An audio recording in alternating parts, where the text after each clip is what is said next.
dari e-sportsnya sendiri 7 tahun yang lalu tuh memang kepikiran, kita di Indonesia kok masih belum sebesar di Amerika atau di China, di Korea dan lain sebagainya gitu kan. Jadi kita memang awal-awal itu, oke kita coba deh masuk ke dalam e-sports apa segala macam. Nah, karena kita lihat dari segi ekosistemnya itu belum siap, jadi makanya kita memilih untuk gedein ekosistem daripada si tim-timnya dulu nih gitu. Gimana caranya kita bisa lebih menggandeng si pemerintah gandeng kita untuk dari segi policy-policynya itu bisa lebih memudahkan.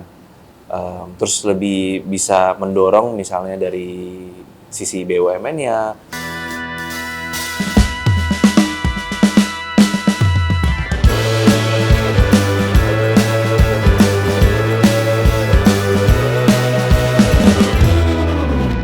Halo Sobat Bisnis, kita berjumpa lagi di Podcastnya Bisnis Indonesia. Dan di episode kali ini saya sudah ada di kantornya EVOS Esports. Nah, kalau Sobat Bisnis tahu, EVOS Esports merupakan salah satu esports yang ya bisa dibilang terbesar di Indonesia juga. Dan mungkin Sobat Bisnis juga sudah familiar kalau misalkan sudah dengar namanya EVOS. Nggak perlu googling lagi, nggak perlu cari tahu lagi, sudah tahu dan industrinya seperti apa. Dan kita bakal ngobrol-ngobrol soal industri e-sports itu sendiri. Mungkin kalau Sobat Bisnis tahunya e-sports adalah cuma main game doang. Nah, kayaknya sih nggak sesimpel itu ya. Kita bakal ngobrol-ngobrol sama Mas Hartman Haris. Beliau adalah Group CEO dari ATTN Holding and Co-founder eSports eSport. Halo Mas. Halo. Nah, kalau kita ngomongin soal EVOS sendiri, Mas, boleh diceritain nggak sih, Mas? Ini tuh awalnya kayak gimana sampai akhirnya jadi salah satu e-sports yang aku bisa bilang terbesar ya di Indonesia ya? Atau nomor satu atau gimana nih, Mas? Kalau Mas sendiri mengklaimnya seperti apa, Mas, sejauh ini? Salah satu lah. Salah satu yang terbesar di Indonesia ya? Indonesia dan Asia Tenggara sih. Oke, di Asia Tenggara. Nah, kalau awalnya kayak gimana sih, Mas? Apakah memang Mas ini berniat untuk ngebangun e-sports di Indonesia yang punya kredibilitas baik, terus juga terbesar juga, memang tujuannya ke arah sana atau awalnya iseng-iseng doang, Mas? Kalau misalnya kita sendiri sih sebenarnya sama partner saya tuh awalnya kan memang suka e-sports atau suka gaming lah dari kecil kan. Abis itu kalau misalnya dari e-sportsnya sendiri 7 tahun yang lalu tuh memang kepikiran, kita di Indonesia kok masih belum sebesar di Amerika atau di China, di Korea dan lain sebagainya gitu kan. Jadi kita memang awal-awal itu, oke kita coba deh masuk ke dalam e-sports apa segala macam. Nah, apa sih bentuknya e-sports dulu? Ya belum ada waktu itu ya, mungkin 7 tahun yang lalu. Jadi mungkin ada cuman lebih kayak komunitas-komunitas, mungkin nggak se-mature sekarang gitu sih.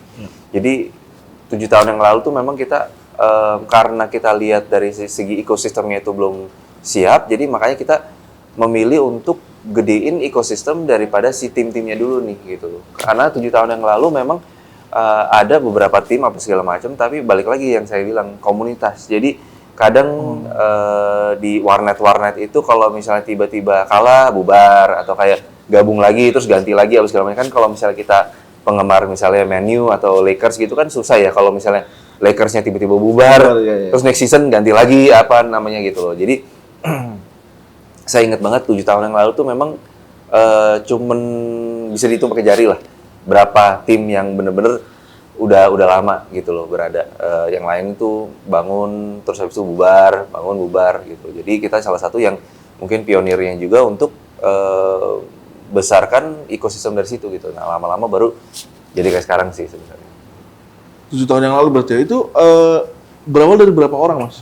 Maksudnya untuk jadi satu tim yang full terus akhirnya oke kita bikin e-sport nih barengan nih sampai akhirnya gede sampai kayak sekarang ini. Kita dulu awal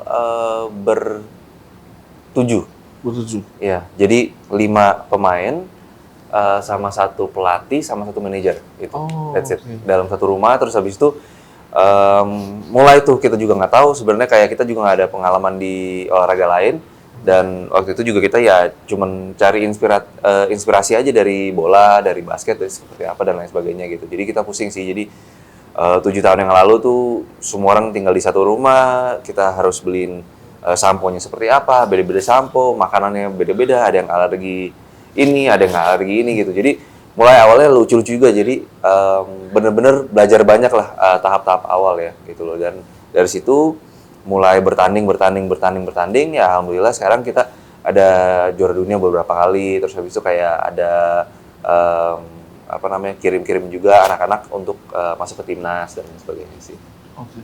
Nah sekarang kan e-sport sendiri sudah diakui sebagai salah satu cabang olahraga internasional di Indonesia juga gitu kan. Nah perjalanannya 7 tahun lalu kan belum sampai ke arah sana gitu. Apakah Mas ngerasa ada perbedaan ketika dulu waktu pertama nge-build awal-awal bareng sama teman-teman bersama bertujuh itu, terus begitu susah payahnya, terus ketika di perjalanan ternyata akhirnya diakui nih sama pemerintah. Apa yang jadi perbedaan, Mas? Perbedaannya itu, kalau misalnya 7 tahun yang lalu sama sekarang itu sangat-sangat beda sekali ya, langit dan bumi gitu loh. Tapi secara perbedaannya itu atau kayak perubahan-perubahannya itu kan secara berjenjang. Kayak contoh misalnya 7 tahun yang lalu, kalau misalnya kita main di final di Indonesia gitu ya, atau di Jakarta misalnya, akan di mall, di atrium. Iya. Nah di atriumnya itu ada datang sekitar 100-200 orang aja tuh udah wow. Udah wah banget. Wah, terus habis itu sponsor-sponsor dan lain sebagainya itu udah kayak wah ini sukses banget ya ininya gitu loh. Terus online-nya sekitar 5.000, 10.000 tuh udah kayak oh gila ini bagus banget nih. Nah, lama-kelamaan itu kan makin lama makin besar. Ya. Dan makin disorot. Tiba-tiba kita juga dapat tiket ke luar negeri, kita dapat pertanding di misalnya di Asia, di Malaysia dan lain sebagainya. Terus tiba-tiba anak-anaknya juga masuk ke TV, diwawancara apa segala macam. Nah, itu pelan-pelan ya perubahan-perubahan itu yang sangat-sangat dialamin ya gitu loh. Dimana kayak zaman dulu memang mungkin secara pemasukan belum seberapa. Terus lama-lama bisa hidupin sendiri.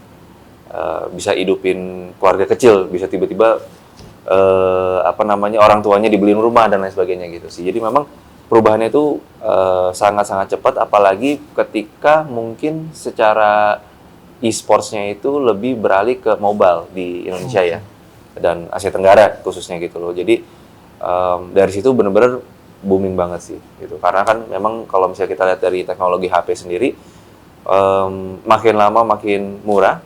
Yang murah-murahnya itu makin lama makin canggih. Makin canggih, betul. Jadi pas game-gamenya itu masuk juga tiba-tiba berjuta-jutaan orang bisa main gitu loh. Dimana dibanding yang lalu itu misalnya kita awal dari Dota 2 yang punya either kita harus ke warnet atau kita punya gaming PC ya kan di rumah gitu loh. Jadi susah banget. Jadi sekarang ini kan karena semua orang juga punya HP, punya data, punya wifi dan lain sebagainya itu ya jauh sih Mas gitu. Nah lama-lama tiba-tiba disorot gitu loh sama pemerintah. Kok banyak banget nih anak-anak muda gitu. Terus juga disorot juga pas 2018 di Asian Games. Ya, Itu yang pertama benar-benar jadi eksibisi. Nah jadi orang juga jadi bingung kan, ini apa gitu loh, kok bisa event sebesar itu, multi event bisa ada e-sports gitu. Nah dari situlah lahir, terus habis itu ada pengurus besar, direcognize sama KONI, Menpora dan lain sebagainya gitu, baru ya sampai hari ini sih. Oke. Artinya sekarang sudah lebih teratur ya Mas, dari segi kompetisi, terus juga dari segi gamenya juga gitu ya. Atau mungkin udah ada musim-musimnya sendiri sih Mas kalau untuk e-sport sendiri di Indonesia gitu. Kalau kayak gimana? Kalau misalnya dari teratur nggak teraturnya itu memang masih panjang ya perjalanan kita, karena kan memang dari e-sport sendiri walaupun secara teknis itu mungkin e-sports udah ada 30 tahun, 40 tahun yang lalu. Cuman secara bener-bener booming-boomingnya kan mungkin 10 tahun yang lalu, 5 tahun yang kalau misalnya di Indonesia mungkin 7 tahun sampai 5 tahun yang lalu bener-bener booming banget gitu. Jadi dari segi regulasi, dari kepemerintahan dan lain sebagainya itu memang masih perlu catch up. Tapi saya bisa akuin bahwa dibanding pemerintahan-pemerintahan lain di luar negeri itu kita salah satu yang paling terbuka lah secara mindsetnya ya gitu loh, untuk benar-benar kayak pengen jadiin ini jadi cabur dan invest dan lain sebagainya gitu sih. Artinya kemajuan untuk maju lebih baik lagi dan ngejar negara lain lebih capable ya Mas ya untuk ngejar negara lain gitu. Lebih ya, tapi bukan tanpa tantangan gitu. Oke. Dimana kayak tantangan-tantangannya itu seperti misalnya negatif stigma Ya, orang tua, habis itu kan ada sedikit dilema ya, dimana anak-anak ini bisa benar-benar dapat sumber penghasilan itu yang sangat-sangat besar. Benar. Tapi dalam sisi lain negatif stigmanya kok gaming nanti lu masa depannya gimana dan lain sebagainya gitu kan. Jadi dilema dari orang tua juga pasti saya juga bisa understand ya bahwa itu yang sangat-sangat besar gitu. Dan apalagi kalau misalnya kita atlet kita ngomong cabur-cabur lain, atlet-atlet itu kan dari usia dini. Ya. Misalnya 8 10. Nah, apa yang terjadi ketika kalau misalnya dari anak umur 10 dia mulai main game A, tiba-tiba game A-nya itu habis 4 tahun nggak ada. Nggak ada. Ya, kita kan nggak pernah tahu. Ya. Kan beda sama misalnya bola sama basket ya. Nah, itu jadi tantangan-tantangan itu yang kita harus lewati sih sebenarnya. Itu dan saya rasa sih potensinya sangat besar Untuk Indonesia terutama ya Mas. untuk Indonesia dan untuk ya di seluruh dunia juga sih sebenarnya. Nah, kalau EVOS sendiri nih Mas, sejauh ini apakah cuma mengembangkan e-sports doang atau sudah punya lini bisnis lain Mas? Karena kan kalau sobat bisnis tahu kantornya lumayan besar dan mungkin agak kaget juga ya ketika datang ke kantornya, oh ini apa cuma e-sport doang nih, segede gini kantornya gitu Mas? Awalnya itu pasti kita akan mulai memang dari e-sportnya doang. Dan saya sendiri kan orangnya malas ya, jadi ngapain berangkat ke yang lain-lain gitu ya. Tapi mau nggak mau karena memang dari segi medannya seperti itu dan lain sebagainya. Contoh soal mungkin kayak di Amerika gitu ya. Mereka mungkin nggak terlalu pusing harus ke cabang-cabang yang lain karena memang dari Amerika sendiri atau di China dan lain sebagainya itu ketika dapat sponsor itu mungkin 10 kali lipat atau 20 kali lipat lebih besar dari kita gitu. Jadi memang mereka punya pemain pun juga jauh lebih mahal dan lain sebagainya ya. Tapi secara audiens dan apa segala macam mereka dapat jauh lebih besar daripada kita gitu. Jadi mungkin dari situ mereka nggak perlu ngelirik-ngelirik lini bisnis yang lain. Ya. Sedangkan kalau misalnya di kita itu sponsornya sponsornya itu mungkin nggak sebesar di Amerika, nggak sebesar di China dan Korea dan lain sebagainya. Jadi kita harus mungkin kerja keras untuk lebih kreatif lah istilahnya gitu. Karena kalau dibanding Apple to Apple ya mungkin secara brand budgetnya juga sama gitu besar. Tapi mungkin kok nggak mau kesini deh gitu. Nah kita gimana cara kita kreatifnya itu untuk bisa menggarap komunitas sebanyak mungkin dan bisa jadi jembatan untuk si brand antara si fansnya itu gitu loh. Jadi kita jadi menterjemah lah gitu loh apa brand message-nya dan kita ke fans-fansnya itu seperti apa gitu kan. Iklimnya mungkin beda juga kali Mas di luar negeri sama di Indonesia dari brand inginnya apa terus dan akhirnya menerjemahkannya ke fans-fansnya kayak gimana, mungkin iklimnya beda kali ya. Benar betul. Tapi saya bisa bilang bahwa kalau misalnya khususnya di Asia Tenggara itu Indonesia ya salah satu mungkin yang terdepan sih sebenarnya. Balik lagi karena mungkin dari pemerintahnya juga, dari ininya juga, sehingga si brand-brandnya pun juga lebih kebuka gitu. Jadi beberapa negara yang kita ada di Asia Tenggara juga mereka lebih ini kenapa saya harus ini gitu loh. Walaupun secara regional dari si brandnya atau dari globalnya sendiri mereka udah masuk nih ke e-sport dan lain sebagainya, tapi secara regionalnya itu mereka agak susah kayak karena mungkin mereka udah terbiasa billboard kali ya atau TVC dan lain sebagainya gitu sih. Nah itu pelan-pelan yang kita harus edukasi dan lain sebagainya. Karena industri baru juga jadi mungkin mereka sambil belajar juga gitu ya Mas. Bener, balik lagi ketakutan kemarin mungkin 7 tahun yang lalu lah, gue kalau misalnya sponsor EVOS kalau misalnya setahun kemudian nggak ada gue gimana nih gitu loh kan. Apa yang terjadi? Kalau misalnya dibanding misalnya Manchester United kan dia udah 100 tahun, ya tahun depan udah masih ada gitu. Nah itu sih. Nah ya alhamdulillah kita udah melewati itu ya setelah 7 tahun, itu kita bisa ngomong lah bahwa kita udah kredibel nih gitu loh. Bahwa kita udah melewati nih 5 tahun, 6 tahun, 7 tahun, dan kita masih ada di sini, dan kita masih sangat-sangat sehat gitu sih. Oke. Nah, Kalau untuk dari segi kompetisi sendiri sih Mas, sebenarnya kayak gimana sih Mas bentuk kompetisinya? Dalam bayangan kita kan mungkin e-sports ada event, terus kompetisi, terus main game dan lain sebagainya gitu ya. Kalau untuk musim sendiri kan kalau kita bayangin sepak bola ada musimnya tuh, musim 2024, 2025. Ya. Apakah e-sport juga polanya kayak gitu juga atau kayak gimana? Sangat-sangat mirip. Sangat mirip berarti ya? Jadi beberapa game yang kita ikut serta tanding itu memang sistemnya itu kan kayak seperti liga ya, dan atau turnamen gitu loh. Nah, jadi dari liga-liga itu biasa mereka ada musim awal tahun, ada musim akhir tahun. Dan di pertengahan tahunnya itu biasa mereka ada turnamen atau cup-cup yang sifatnya regional.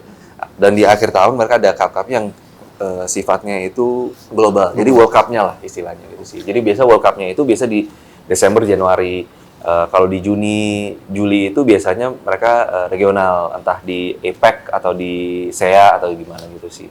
Nah itu jadi di berbagai negara-negaranya itu si pemenangnya itu juara 1, juara 2 itu akan dipilih untuk masuk ke regionalnya itu atau kalau di akhir tahun ya World Cup-nya itu sih.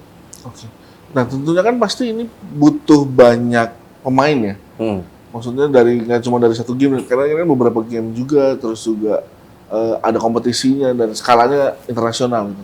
Seleksi pemainnya kayak gimana Mas untuk dapetin pemain-pemain yang benar-benar ibaratnya dia tekun latihannya kayak gitu atau kayak gimana sih, ada tips and trick sendiri buat nyari pemain atau mungkin sobat bisnis ada yang mau daftar juga buat jadi jadi pemain e-sport itu? Boleh sih, nanti ditaruh kayak gimana sih Mas?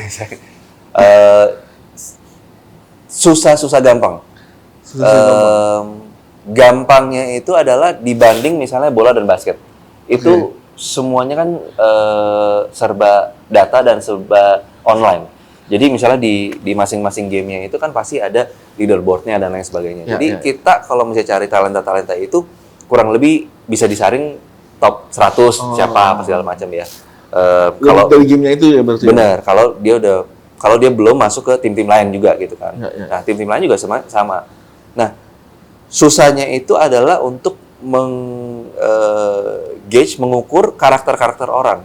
Karena susahnya itu adalah, mungkin dia secara pemain itu jago, secara atlet itu jago sendiri di rumah. Begitu tim belum tentu komunikasinya lancar. Begitu kan kalau misalnya di kita itu kan wajib harus tinggal di tempatnya kita gitu, satu rumah lah sama sesama tim kan. Nah susahnya itu nanti mungkin ya gue nggak nyaman tinggal sama orang, atau gue nggak bisa berkomunikasi, atau gue memang maunya ini aja gitu dan lain sebagainya. Jadi susah gampangnya itu. Jadi untuk menjudge karakter dan lain sebagainya. Jadi kita dari situ memang kita saring. Dari sisi kita sendiri itu ada kebetulan kerjasama sama Axis untuk bikin Pro Series. Di mana dari Pro Series-nya itu adalah open. Jadi kita dari turnamen komunitas kita saring, pemenang-pemenangnya itu kita masukin lagi ke dalam Pro Series. Jadi mungkin kayak Indonesian Idol-nya lah, tapi versi kita ya. Nah, jadi dari semua pemenang dari semua pemenang itu kita kasih kontrak gitu. Gitu sih. Akhirnya dapatlah pemain-pemain dari ibaratnya yang paling jago lah ya, yang top levelnya lah ya. Benar. Karena kan, sorry saya tambahin ya Mas ya, karena kayak kalau misalnya kita udah ngomong di level-level atlet atau pro itu, kebanyakan dari mereka itu secara skill pasti udah 11-12. Mereka udah jagonya udah di situ gitu kan. Jadi yang perbedain mereka itu antara pro-pro yang lain, yang antara misalnya yang top-top banget, itu apa ya? Nomor 1, pemikiran, IQ-nya.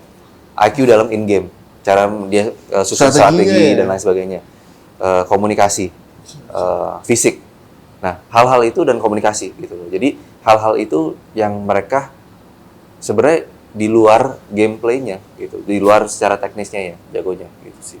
Nah, kalau tadi Mas bilang kan sebenarnya itu tuh bagian dari IQ terus juga strategi kan, pemahamanku akhirnya menuju pada sebenarnya ini juga mencari orang anak-anak yang pintar, artinya pintar harus pintar juga ya, pintar mungkin dalam studinya juga dia bagus gitu ya. Tapi akhirnya ada judgement yang dari orang tua mungkin atau dari luar tentang gaming yang tadi sempat Mas bilang di awal gitu ya. Akhirnya kayak bertolak belakang gitu Mas. Terus mengatasinya gimana Mas ketika masuk dalam industri sendiri gitu kan? Ketika industri kan artinya harus benar-benar yang dicari kayak tadi yang benar-benar memang ternyata akhirnya memang dia pinter, ternyata Ya. juga dia studinya ternyata mungkin bagus di sekolah, Ya. tapi akhirnya mereka harus keep up untuk di e-sports itu sendiri gitu. Akhirnya kayak gimana Mas menanggapi atau menilai judgement di luar gitu? Yang tadi saya bilang itu, yang jadi dilemanya itu tuh sangat-sangat problematik gitu loh. Iya, iya, iya. Di EVOS pun juga sebenarnya di kita yang di bawah umur 18 cuma satu, Rasya.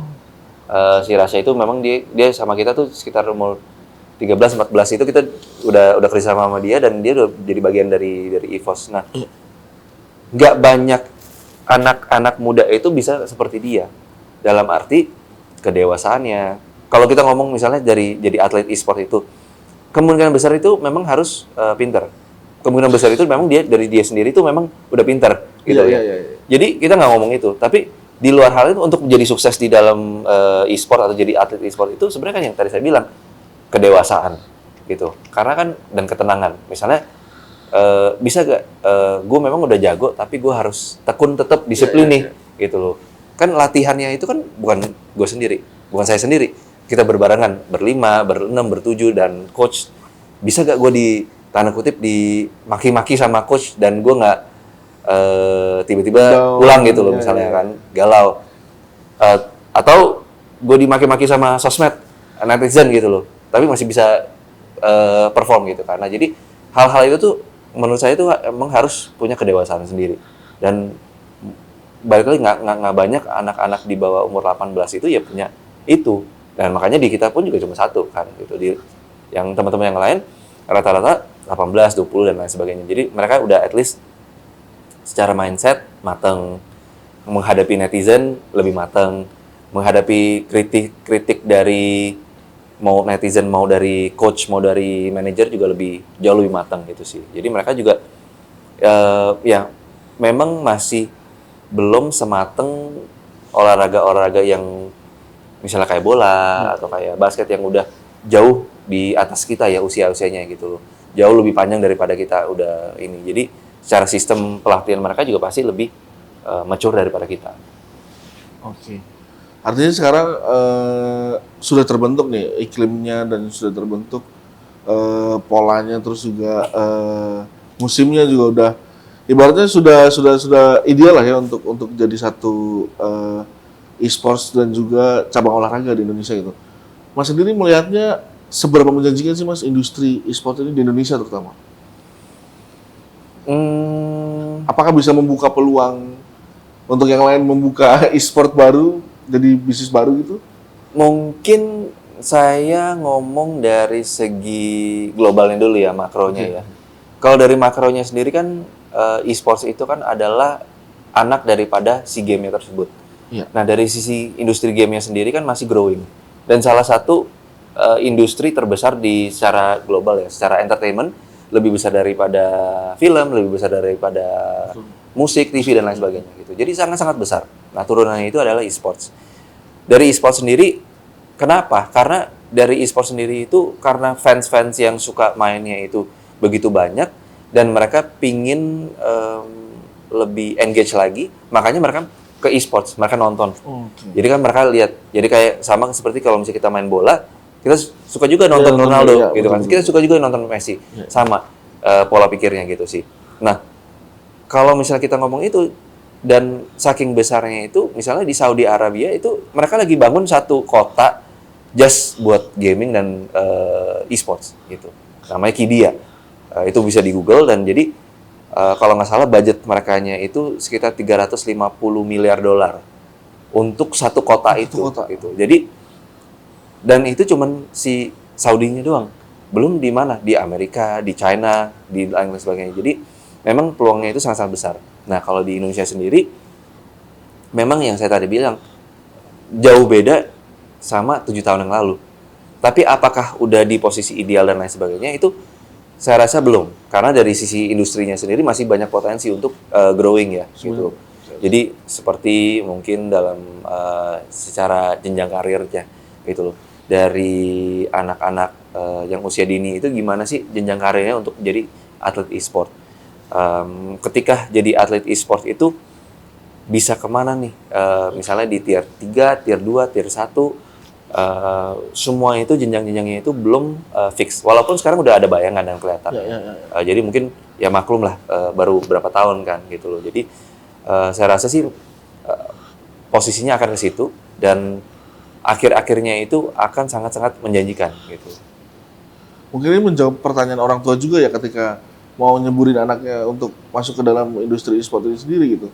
Apakah nantinya mau jadi apa? Pertanyaan-pertanyaan itu kan mungkin sering muncul ya, masalah nanti mau jadi apa, terus juga seberapa menjanjikan, terus jenjang karir dan sebagainya. Mungkin kalau dari Mas sendiri melihatnya apakah sebegitu sebegitu menjanjikannya dan sebegitu worth it-nya kah untuk Saya rasa orang tua melepaskan anaknya gitu? Saya rasa kita harus balik lagi ke perbandingan misalnya kayak di Amerika gitu ya. Oke. Perbandingan mereka punya spending setahun di olahraga itu berikut misalnya kayak tiket dan nonton, subscription dan lain sebagainya itu kurang lebih sekitar 1%-an dari mereka punya PDB, GDP-nya mereka ya. Dibanding misalnya di Indonesia cuma 0,1 dari GDP-nya Indonesia. Gitu. Jadi kita sama mereka aja secara persentase mungkin 10 kali lipat di bawah. Tapi kalau dibanding nominal GDP-nya itu lebih jauh lagi gitu kan. Jadi potensi daripada olahraga secara keseluruhan tuh masih jauh gitu. Industri bola kita masih sangat-sangat perlu masih berpotensi untuk bertumbuh, basket dan of course e-sports-nya sendiri gitu. Jadi makin kesini pasti makin bertumbuh. Kalau misalnya kita ngomong worth it nggak worth it, saya rasa sama seperti olahraga yang lain gitu ya. Di NBA atau di EPL dan lain sebagainya itu, berapa banyak sih pemain bola yang ada di satu liga itu dibanding pemain bola di seluruh Inggris misalnya gitu kan. Kan jauh. Nah, tapi yang kita harus pahami baru kalau misalnya teman-teman atau kayak anak-anak dari bapak ibu itu passion dengan e-sports, tapi kan dari industri e-sportsnya sendiri dan olahraga tuh banyak, besar. Jadi seperti misalnya saya bukan pemain, saya bukan atlet, tapi memang saya bantu di dalam segi manajemennya gitu. Atau kalau misalnya di e-sports itu kita kemarin baru launching lagu, atau kita pernah sempat bikin movie, film dan lain-lain. Lininya banyak artinya. Lininya banyak itu. Sama seperti bola, sama seperti basket. Jadi kita jangan hanya lihat pemain atau atletnya sendiri karena itu sangat-sangat 0, berapa persen dari 0, berapa persen punya top player bisa jadi di situ gitu loh. Tapi kita lihat industri secara keseluruhan masih growing dan masih menurut saya sih masih menjanjikan gitu.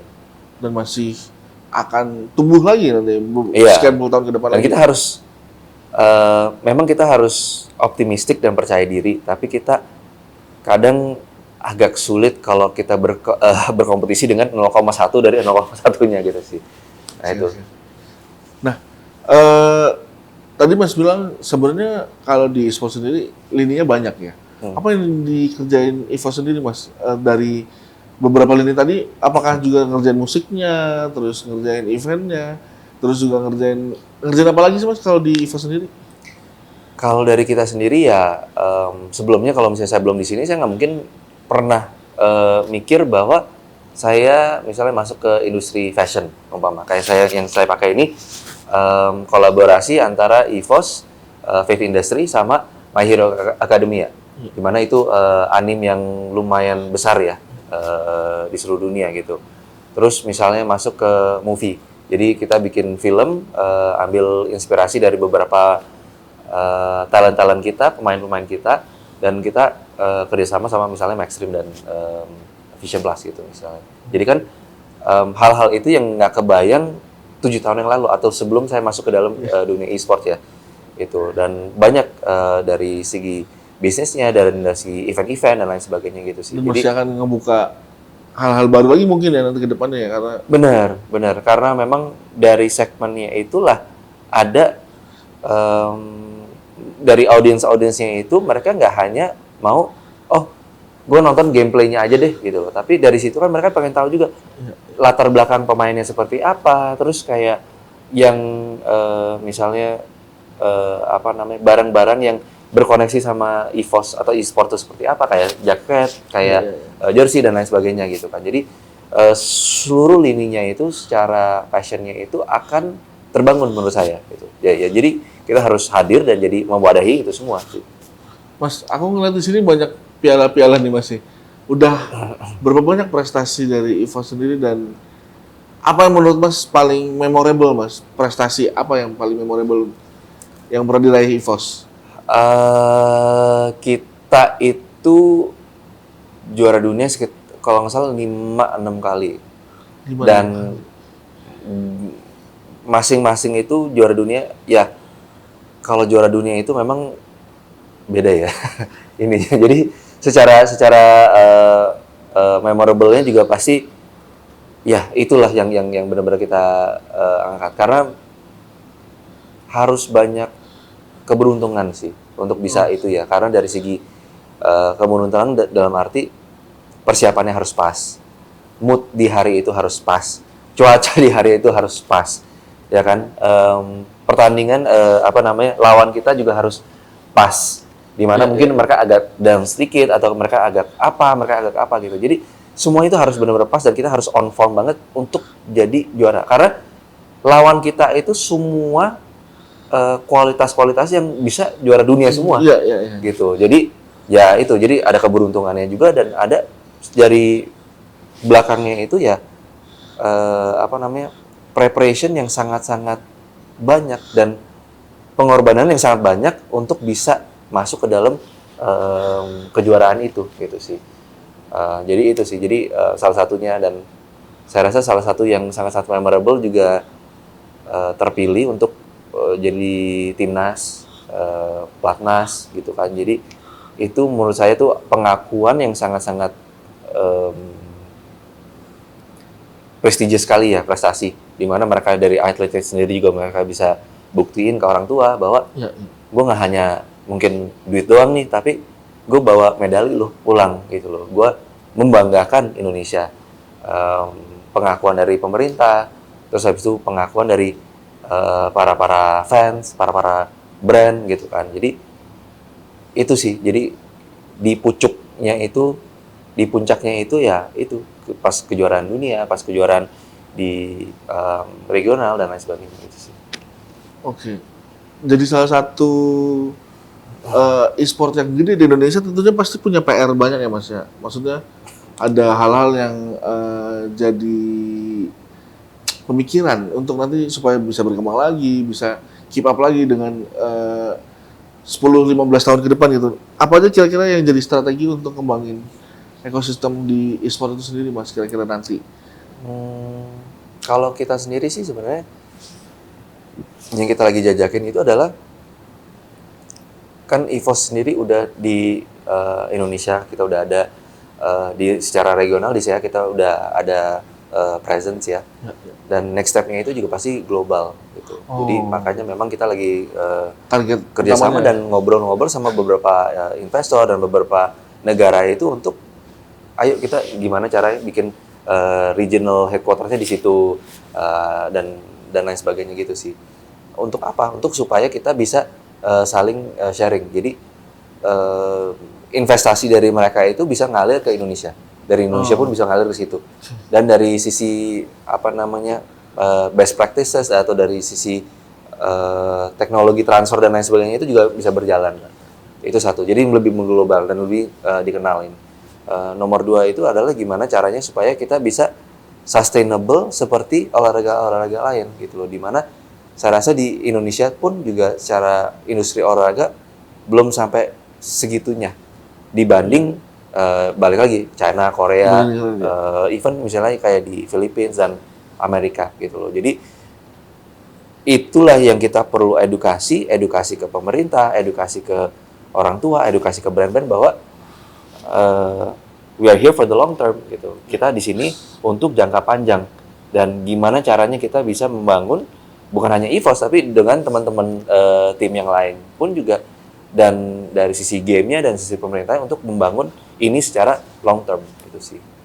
Oke. Mungkin terakhir nih Mas, udah dapat dukungan dari pemerintah banyak, terus juga sudah berjalan dan udah terbentuk ekosistemnya. Apa nih harapan Mas ke depannya? Mungkin dari sisi pembiayaan mungkin dari pemerintah, adakah pembiayaan lagi untuk industri ekspor itu sendiri, atau mungkin investasinya dipermudah juga dari luar, atau seperti apa sih Mas? Apa ya keinginan-keinginan yang mungkin selama ini udah kepikiran tapi masih belum tersampaikan gitu ke pemerintah terutama Mas?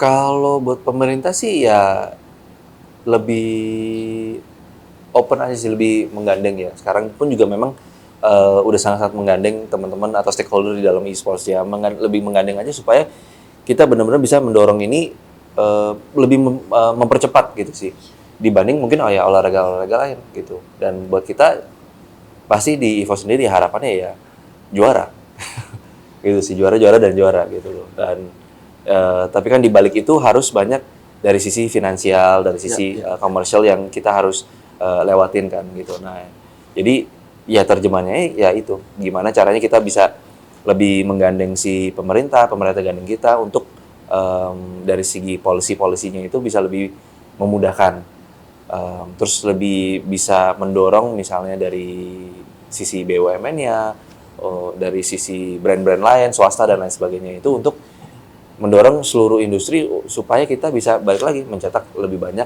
medali-medali dan membanggakan Indonesia gitu sih. Oke. Tambah lagi nih, mungkin kemarin 7 tahun lalu nggak kebayang ya Mas ya, akhirnya bisa jadi juara dunia gitu. Apa yang kemudian jadi kerasa perbedaannya nih Mas dari sebelum sampai setelah jadi juara dunia? Yang jadi yang kerasa bedanya tuh apa, terus apa yang kemudian jadi semangat baru nih untuk EVO sendiri sampai akhirnya keep up dan bertahan sampai 7 tahun lebih nih? Sebelum juara dunia itu nggak kepikiran bahwa kita bisa juara dunia. Setelah juara dunia itu pemikirannya selalu gimana cara kita jadi juara dunia lagi gitu sih. Jadi ya stresnya itu sih ya, mungkin karena kan dari sisi audiens dan fans juga pasti ada ekspektasi ya. Ayo dong, karena kan mereka juga udah luangkan waktu, energi dan segalanya untuk support tim kita. Dan pasti dari ekspektasi dari mereka itu kita perform kan, gimana caranya kita juara lagi, gimana caranya kita jadi juara dunia lagi dan lain sebagainya itu sih. Jadi buat kita itulah tantangannya dan itu objektif dan omongan kita sehari-hari di EVOS gitu. Tapi ya mudah-mudahan sih alhamdulillah di season ini kita lumayan yakin dan kita juga memang udah banyak reshuffling dan perbedaan dari segi manajemen dan lain sebagainya itu untuk supaya kita bisa punya tim yang sangat-sangat solid lah gitu sih. Oke deh kalau gitu. Makasih banyak Mas Hartman untuk ngobrol-ngobrolnya, dan ternyata kan cuma nge-game doang ya Sobat Bisnis, tapi ada lini lain dan juga ada sisi bisnis lain, dan juga bisa dibilang sekarang e-sports jauh lebih berkembang dan jauh lebih menjanjikan, terutama setelah pemerintah mengakui adanya e-sports jadi salah satu cabang olahraga. Dan juga tadi ceritanya Mas Hartman juga mengenai perkembangan e-sports di Indonesia sendiri. Mungkin kalau Sobat Bisnis punya anak dan anaknya ingin bergabung ke e-sports, jangan ragu-ragu mungkin ya, karena ya kalau bisa dibilang worth it atau enggak, balik lagi ya, pencapaian dan juga prestasi itu mungkin nggak bisa diraih di tempat lain. Jadi kalau misalkan memang punya anak atau punya kerabat yang memang jago main game, ikutan aja, coba aja untuk gabung dengan e-sports. Terima kasih Mas untuk ngobrol-ngobrolnya. Terima kasih juga udah dikasih kesempatan buat main ke kantor EVOS. Dan sampai jumpa lagi di episode berikutnya Sobat Bisnis.